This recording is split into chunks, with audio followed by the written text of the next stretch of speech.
नमस्कार, मी श्वेता सीमा विनोद. मी लिहिते आणि सामाजिक संस्थेत काम करते.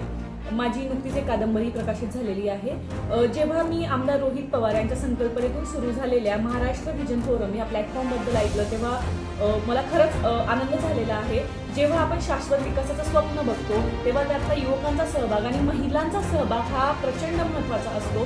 आणि एका नव्या महाराष्ट्राचं स्वप्न बघत असताना त्यात महिलांचे प्रश्न मांडता येणं, महिलांचं नेतृत्व उभं राहणं, महिलांसाठी वेगळ्या संधी उभं राहणं आणि एकंदरीतच एका युवा गटाला, मोठ्या युवा गटाला वेगवेगळ्या तऱ्हेच्या संधी असणं, हे मी एक नवीन महाराष्ट्र म्हणून बघते. हे त्या स्वप्नाकडे बघण्याचा हा माझा दृष्टिकोन आहे आणि ते सगळं ह्या प्लॅटफॉर्मच्या अंडर येत आहे. ह्या प्लॅटफॉर्मवर ते सगळं आपल्याला मिळणार आहे आणि म्हणूनच ही एक चांगला उपक्रम आणि एक चांगलं पाऊल हे आहे असं मला वाटतं. ह्या उपक्रमासाठी माझ्या मनापासून सदिच्छा.